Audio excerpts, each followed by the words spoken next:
नमस्कार, मैं डॉक्टर सुदेश कांतेजा आप सभी का आपके अपने डीएस एकेडमी पे स्वागत और अभिनंदन करती हूँ। जैसा कि आपको ज्ञात है, इस समय हम चल रहे हैं हिंदी के प्रैक्टिस सेट में। प्रैक्टिस सेट में आज के प्रैक्टिस सेट के प्रश्नों को देखें। इससे पहले अगर आप चैनल पर नए हैं तो चैनल को सब्सक्राइब कीजिए। आपने चैनल सब्सक्राइब कर रखा है, आपको प्रैक्टिस सेट के प्रश्न पसंद आ रहे हैं तो जितना हो ज़्यादा से ज़्यादा अपने दोस्तों में शेयर कीजिए, क्लास को लाइक कर दिया कीजिए। कितने प्रश्न आपके सही हो रहे हैं ये भी आप कॉमेंट सेशन में कॉमेंट कर दिया कीजिए। इसके साथ ही हम आपको बता दें कि डीएस एकेडमी का बैच संचालित है टीजीटी और पीजीटी का। जो बच्चे हिंदी टीजीटी, पीजीटी, जीआईसी, प्रवक्ता, एलटी ग्रेड की तैयारी करना चाहते हैं वो नाम मात्र शुल्क के साथ में अपनी तैयारी कर सकते हैं और एक आगामी आने वाली परीक्षाओं में एक शिक्षक का पद अपने लिए ले सकते हैं। तो जो भी बच्चे बैच ज्वाइन करना चाहते हैं 9568802463 पे कॉल कर सकते हैं। इस बार बैच में अनेक विशेषताएं हैं, जैसे कि हमने पहले आपको निःशुल्क बैच पढ़ाया था, उससे अधिक विस्तृत और व्याख्यात्मक रूप में, बेस रूप में और कहा जाए तो आपको कक्षा में याद कराने वाले तरीकों से, ट्रिक के माध्यम से पढ़ाया जा रहा है। तो जो भी बच्चे एडमिशन लेना चाहते हैं वो कॉल कर सकते हैं। इसी के साथ हमारा प्रैक्टिस सेट है। प्रैक्टिस सेट में हम आपको दे रहे हैं 50 टेस्ट पेपर जो संपूर्ण पाठ्यक्रम 125 प्रश्नों पर आधारित हैं, जिनमें 6250 प्रश्न आपके जो हैं बनते हैं। जो भी बच्चे प्रैक्टिस सेट लेना चाहते हैं दिए गए नंबर पे कॉल कर सकते हैं अगर उनको डेमो टेस्ट पेपर लेना है तो। और अगर आपको बैच लेने के लिए क्लास देखनी है, नवीन क्लासेज, पुरानी क्लासों को छोड़ के, तो आप नवीन क्लास के लिए भी इसी नंबर पे कॉल कर सकते हैं। इससे पहले कहा तो ये जाता है कि प्रत्यक्ष को प्रमाण की आवश्यकता नहीं होती है।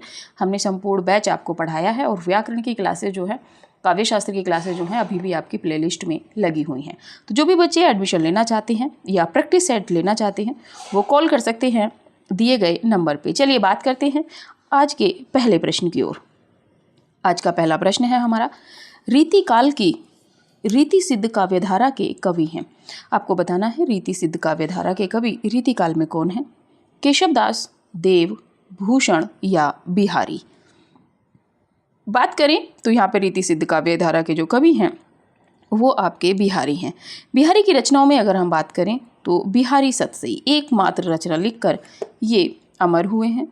बहुत ही महत्वपूर्ण रचना है बिहारी सतसई। बढ़ते हैं अगले प्रश्न पे। अगला प्रश्न है, नहुष नाटक के नाटककार हैं। आपको बताना है नहुष नाटक किसने लिखा है? गोपाल चंद्र गिरधर दास, ब्रजरत्न दास, सीताराम दास, भारतेंदु हरिश्चंद्र। तो नहुष नाटक की अगर बात करें तो गोपाल चंद्र गिरधर दास कौन है? तो ये जो है भारतेंदु के पिता हैं। भारतेंदु के पिता हैं और इसको हिंदी का पहला नाटक भी जो है आपके भारतेंदु हरिश्चंद्र जी ने ही माना है। और इन्होंने हिंदी के पहले नाटककार जो है अपने पिता भारतेंदु हरिश्चंद्र ने हिंदी के पहले नाटककार अपने पिता गोपाल चंद्र गिरधर दास को ही माना जाता है। 1841 ईस्वी का समय है। बढ़ते हैं अगले प्रश्न पे। प्रश्न है, लोकायतन के रचनाकार हैं। आपको बताना है कि लोकायतन के रचनाकार कौन हैं? सूर्यकांत त्रिपाठी निराला, बालकृष्ण शर्मा नवीन, माखनलाल चतुर्वेदी या सुमित्रा नंदन पंत। तो लोकायतन जो आपकी रचना है ये सुमित्रा नंदन पंत जी की है। आगे बात करें तो इनकी प्रारंभिक जो कृति है वो वीणा में है। अन्य रचनाओं में इनके आप देखोगे पल्लव है, ग्रंथि है, गुंजन है, युगांत है, युगवाणी है, युगपथ है, ग्राम्या है, स्वर्णधूली है, स्वर्णकिरण है, उत्तरा है, पतझड़ है, एक भाव है, क्रांति है, शंखध्वनि है, ज्योत्सना है। ये सभी जो है आपके सुमित्रा नंदन पंत जी की रचनाएं हैं जो परीक्षा उपयोगी दृष्टि से बहुत ही महत्वपूर्ण हैं। आगे बढ़ते हैं अगले प्रश्न पे। अगला प्रश्न है, आंसू है। आपको बताना है कि आंसू क्या है? मुक्तक काव्य संकलन है, अतुकांत काव्य है, प्रबंध काव्य है या इनमें से कोई नहीं है? तो आंसू जो है आपका ये जयशंकर प्रसाद द्वारा रचित मुक्तक काव्य संकलन है। ए विकल्प आपका इसमें सही है।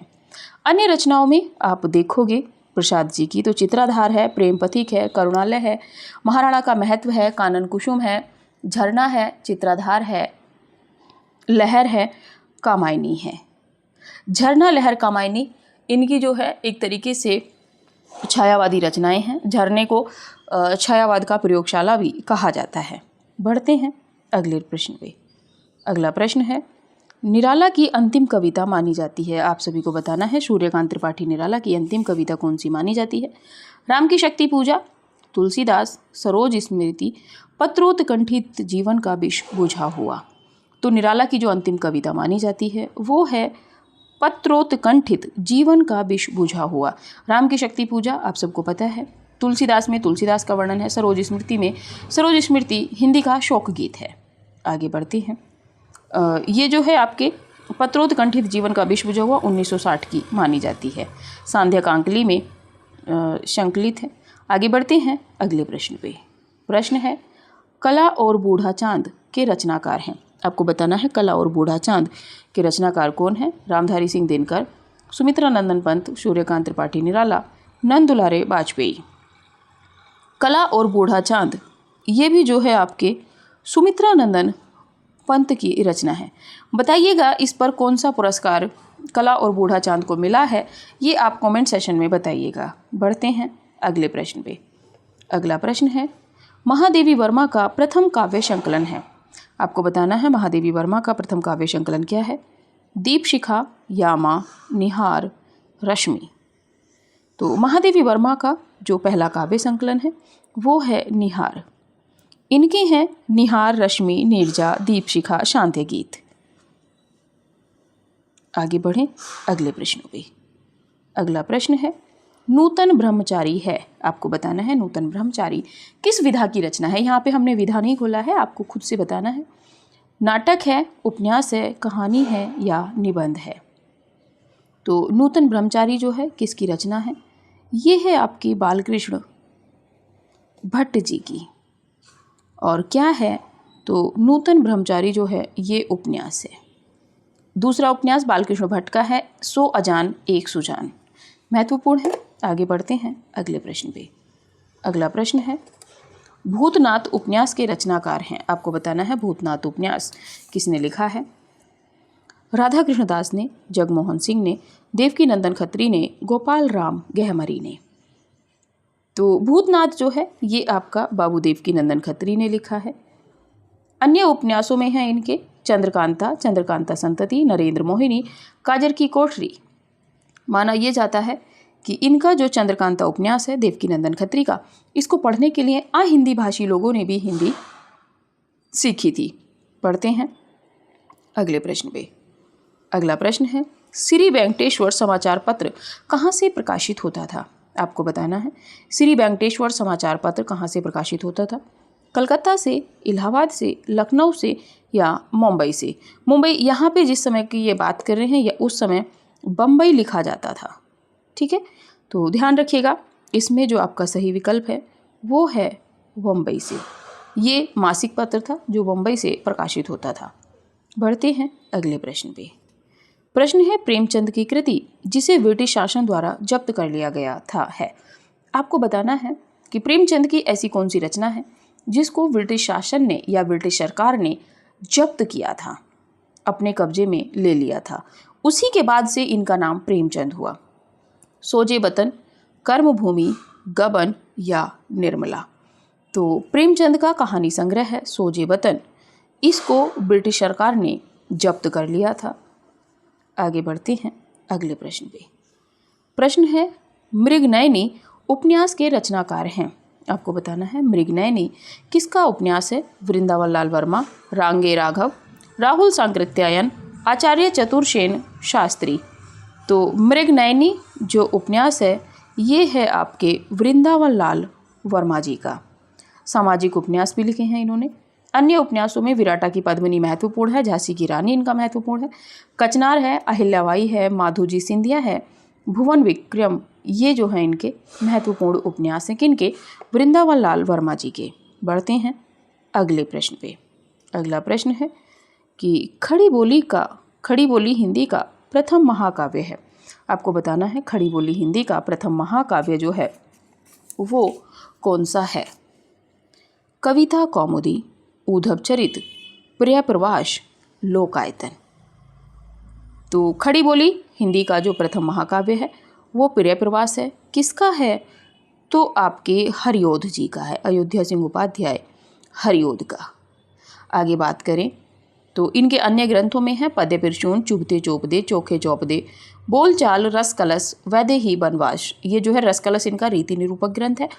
बाकी जो है अयोध्या सिंह उपाध्याय की महत्वपूर्ण रचनाएं हैं। बढ़ते हैं अगले प्रश्न पे। प्रश्न है द्विवेदी युग के संपूर्णता प्रतिनिधि कवि हैं। आपको बताना है द्विवेदी युग के संपूर्णता प्रतिनिधि कवि कौन है? श्रीधर पाठक, अयोध्या सिंह उपाध्याय हरिऔध, मैथिली शरण गुप्त, मुकुटधर पांडे। द्विवेदी युग के संपूर्णता प्रतिनिधि कवि के रूप में जब हमारे सामने आते हैं वो हैं मैथिली शरण गुप्त। रचनाओं में इनकी बात करेंगे, महावीर प्रसाद द्विवेदी मैथिली शरण गुप्त के आदर्श थे या गुरु थे। इनकी रचनाओं में भारत भारती है, हिंदू है, रंग में भंग है, जयद्रथ वध है, बिकट भट्ट है, प्लासी का युद्ध है, गुरुकुल है, सिख संप्रदाय से संबंधित, किसान है, पंचवटी है, सिद्धराज है, साकेत है, यशोधरा है। ये सभी इनके काव्य हैं। किसके? तो मैथिली शरण गुप्त जी के। बढ़ते हैं अगले प्रश्न पे। प्रश्न है भारत भारती में किस भावना की रूपरेखा प्रस्तुत है? आपको बताना है जो भारत भारती अभी हमने देखी थी किसकी? मैथिली शरण गुप्त की। इसमें किसकी भावना है? दैन्य भावना, राष्ट्रीय भावना, प्रेम भावना या भक्ति भावना? तो भारत भारती को भी सरकार ने जब्त किया था। आपको बताना है कि इसमें किसकी रूपरेखा प्रस्तुत हुई है। ये है बी विकल्प, राष्ट्रीय भावना से ये ओतप्रोत है। बढ़ते हैं अगले प्रश्न पे। प्रश्न है संपत्ति शास्त्र के लेखक हैं कौन? श्रीधर पाठक, महावीर प्रसाद द्विवेदी, रामचंद्र शुक्ल, राम नरेश त्रिपाठी। तो संपत्ति शास्त्र जो ग्रंथ है ये महावीर प्रसाद द्विवेदी का है और रामविलास शर्मा का कहना है कि अर्थशास्त्र पर लिखने वाले जो पहले रचनाकार हैं वो आपके महावीर प्रसाद द्विवेदी हैं। आगे बढ़ते हैं अगले प्रश्न पे। निम्नलिखित में से शुद्ध शब्द है। आपको बताना है इनमें शुद्ध शब्द क्या है?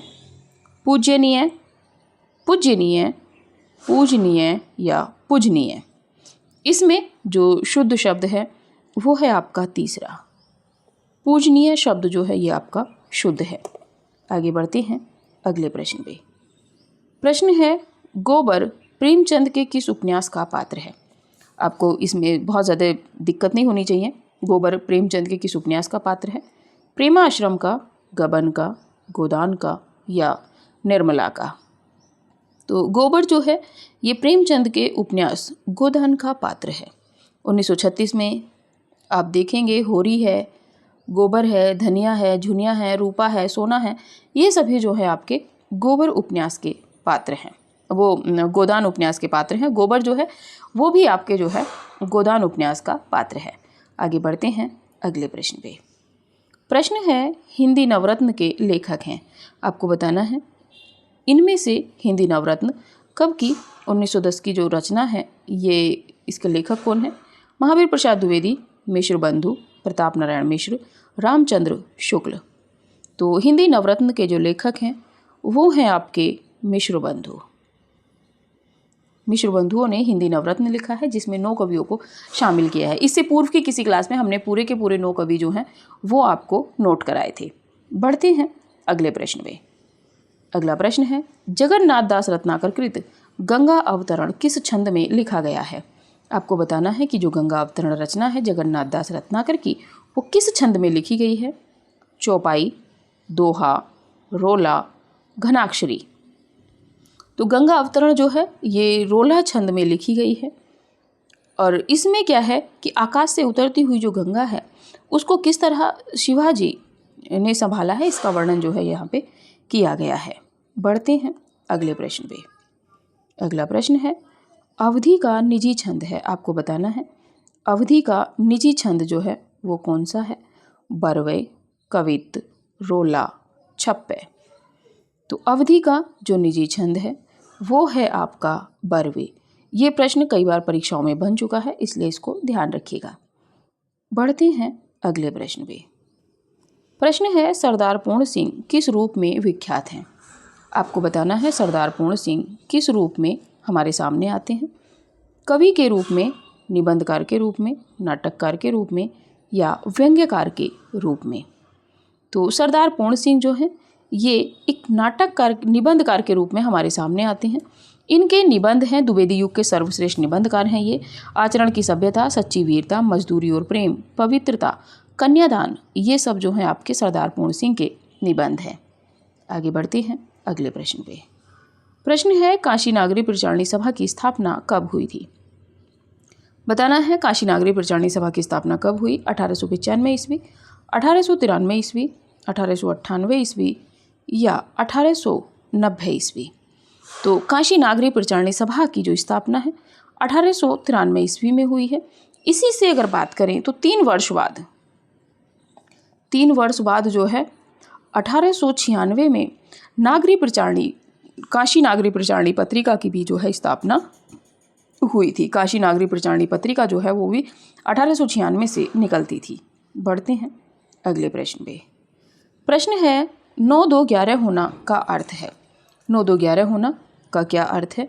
गणित में निपुण होना, अधिक जानकार होना, भाग जाना या साथ साथ रहना।